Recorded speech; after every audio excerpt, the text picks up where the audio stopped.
UP में budget पेश हुआ। उत्तर प्रदेश की योगी सरकार ने वित्तीय वर्ष 2026 से 27 का अपना 10वां बजट पेश किया। इस बजट की शुरुआत एक शायरी से हुई जो सुरेश खन्ना ने पढ़ी।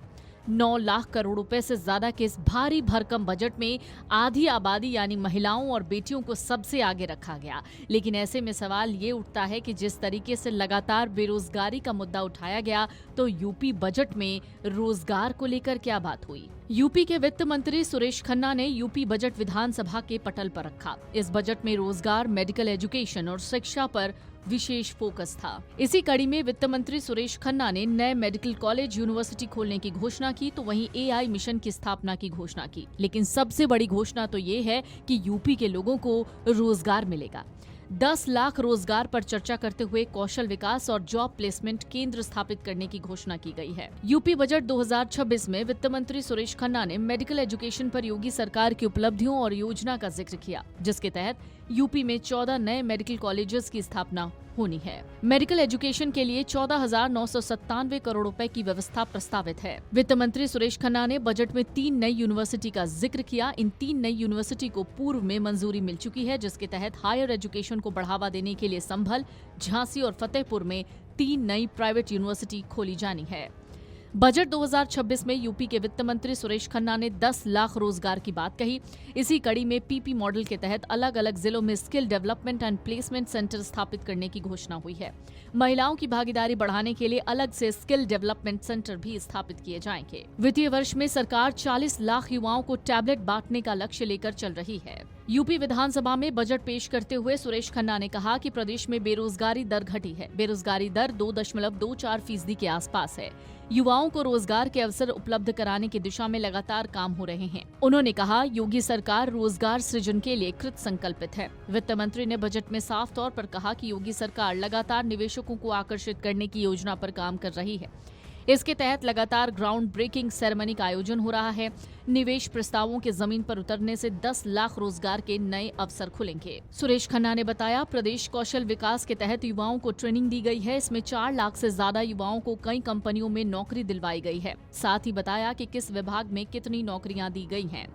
23,000 से ज्यादा युवाओं को मुफ्त कोचिंग दी जा रही है। युवाओं को सरकारी नीति निर्माण में सहयोग देने के लिए मुख्यमंत्री फेलोशिप कार्यक्रम संचालित किया जा रहा है। पुलिस विभाग में 2017 से अब तक कुल 2,19,000 से ज्यादा पदों पर भर्तियां हुई हैं। सुरेश खन्ना ने लोक लुभावन घोषणाओं का पिटारा खोलते हुए बेटियों की शादी के लिए दी जाने वाली सहायता राशि को 50,000 से बढ़ाकर सीधे 1 लाख रुपए करने का भी बड़ा ऐलान किया है।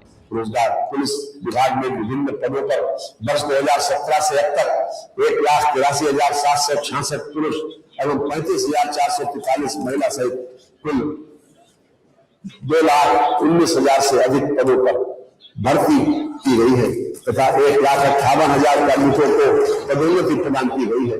पुलिस विभाग में चयनित किए गए 60,244 आरक्षियों हेतु प्रशिक्षण कार्यक्रम संचालित है और आधिपत्य श्रेणी के 83,122 पदों पर भर्ती प्रक्रिया प्रचलित है।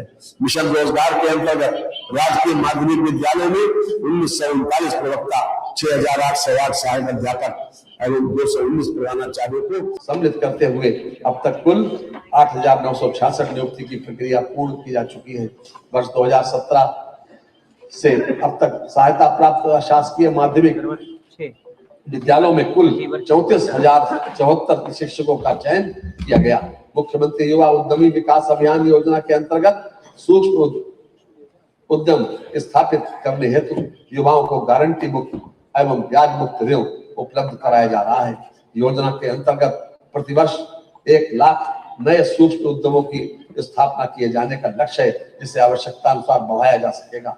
निवर्तमान मनरेगा योजना के अंतर्गत वित्तीय वर्ष 2025-26 में 20 करोड़ मानव दिवस लक्ष्य के सापेक्ष दिनांक 13 जनवरी 2026 तक 20,19,62,000 मानव दिवस का सृजन किया जा चुका है, जो कि देश में सर्वाधिक है तथा 47.11 लाख परिवारों को वर्तमान वित्तीय वर्ष में अब तक रोजगार उपलब्ध कराया जा चुका है।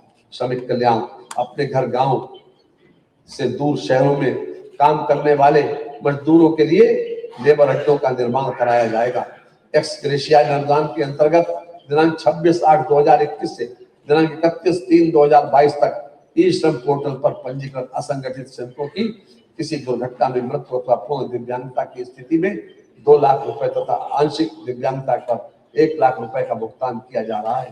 प्रदेश में प्रथम बार निर्माण श्रमिकों के स्वास्थ्य परीक्षण और स्वास्थ्य शिक्षा प्रदान करने हेतु मोबाइल हेल्थ वैन का संचालन पायलट प्रोजेक्ट के रूप में किया गया। Video desk amarujala.com। अगर आप ये वीडियो YouTube पर देख रहे हैं तो हमारे चैनल को सब्सक्राइब कर बेल आइकन दबाएं और Facebook पर देख रहे हैं तो हमारे पेज को लाइक करें।